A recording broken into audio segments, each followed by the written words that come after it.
राजस्थान के अलवर जिले की रामगढ़ विधानसभा सीट पर उपचुनाव होने वाला है। 13 नवंबर को मतदान होंगे, 23 को रिजल्ट आएगा। ये सीट इस मामले में बहुत महत्वपूर्ण मानी जा रही है क्योंकि यहाँ पर जब जब उपचुनाव होता है तो सत्ता के साथ जो जाता है वो उपचुनाव जीत जाता है। हमारे साथ मौजूद हैं यहाँ पर बीजेपी के प्रत्याशी सुखवंत सिंह जी। इनसे समझते हैं कि क्या सर माहौल क्या लग रहा है आपको यहाँ पर इस बार? देखिए, हम पिछले 19 तारीख को टिकट डिक्लेयर हुई थी। उसके बाद लगातार जनता के बीच में और लोगों की आंखों में उत्साह नज़र आ रहा है। इस बार हमें साफ दिखने लगा है कि रामगढ़ में कमल का फूल खिलेगा। यहाँ पर ये आपका चुनाव जो है इस मामले में बहुत महत्वपूर्ण माना जा रहा है कि सरकार आपकी है।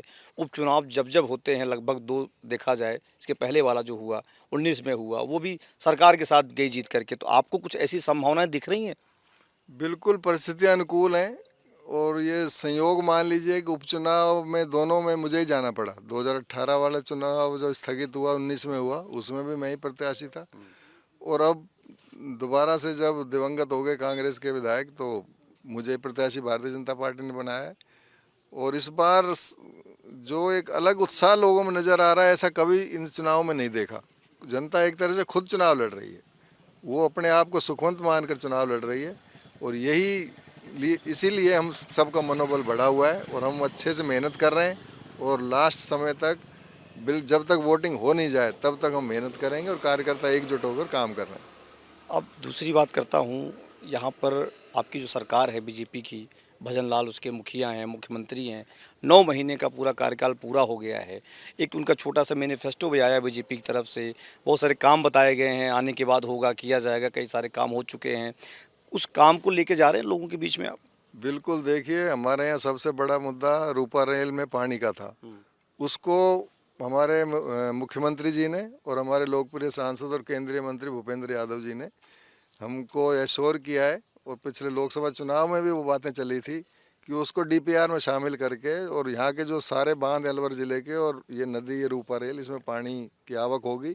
इससे पूरा किसान लाभान्वित होगा क्योंकि एक एक हज़ार फीट बोरिंग करने पड़ रहे हैं। तो ये बहुत बड़ी काम है। दूसरा, यहाँ एमओयू करके हमारे मुख्यमंत्री जी आए हैं और हमारे यहाँ दिल्ली मुंबई एक्सप्रेस वे है, उसके आसपास बड़ी इंडस्ट्री आने की संभावना है जिससे युवाओं को रोजगार मिलेगा।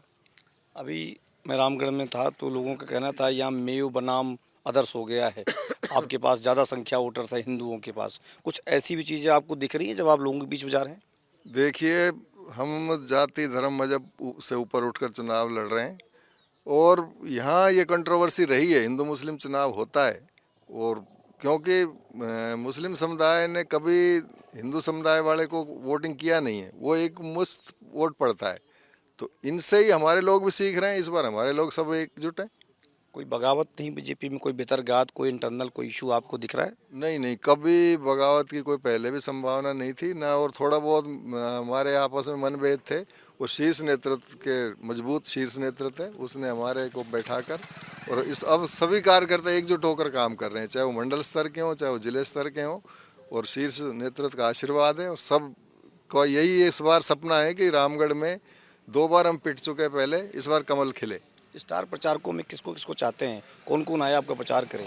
आपकी कुछ लोगों से है उम्मीदें हैं कि उनके आने के बाद माहौल और बेहतर बनेगा? देखिए, मुख्यमंत्री जी की सभा या नामांकन में हुई, बहुत बड़ी सभा थी। और उसके बाद हमारे भूपेंद्र यादव जी बड़े नेता हैं, वो लगातार इस पर नज़र बनाए हुए हैं और उन्होंने भी 3-4 दिन यहाँ रहना है। बाकी दिया कुमारी जी हमारी पूर्व उप मुख्यमंत्री जी, उनका भी यहाँ कार्यक्रम है। जितेंद्र गोठवाल जी भी आ रहे हैं। बाकी हमारे ज़िले के मंत्री संजय शर्मा जी का भी है, जवाहर बेडम जी का भी है।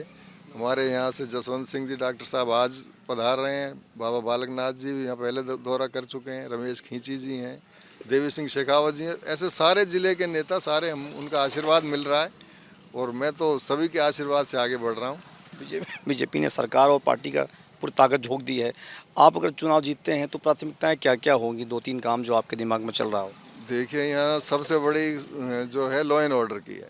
यहाँ कानून व्यवस्था पिछले 5 सालों में इतनी ध्वस्त रही कि उसको हम पिछले 10 महीने में कम हुआ है। हमारी सरकार आई है, उसमें और सुधार की आवश्यकता है क्योंकि हमारे यहाँ विधायक नहीं था, इसलिए उसको हम दुरुस्त करेंगे। बाकी विकास के मुद्दे हैं, उनको भी हम जो मूलभूत आवश्यकता है उनको पूरा करेंगे। तो ये थे हमारे साथ बीजेपी के प्रत्याशी सुखवंत सिंह का कहना है कि सारी पार्टी एकजुट है, सरकार के काम है, इनका अपना पुराना अनुभव है। यहाँ जिस तरीके का जातिगत समीकरण तमाम चीज़ों को लेकर के आश्वस्त हैं ये कि चुनाव जीत सकते हैं और चुनाव जीतने के बाद जो बड़ा काम है यहाँ का इनका कहना लॉ एंड ऑर्डर यहाँ पर बड़ा मुद्दा है और जिसको ये ठीक करने की पूरी कोशिश करेंगे। एबीपी लाइव के लिए संतोष कुमार पांडे, रामगढ़ अलवर।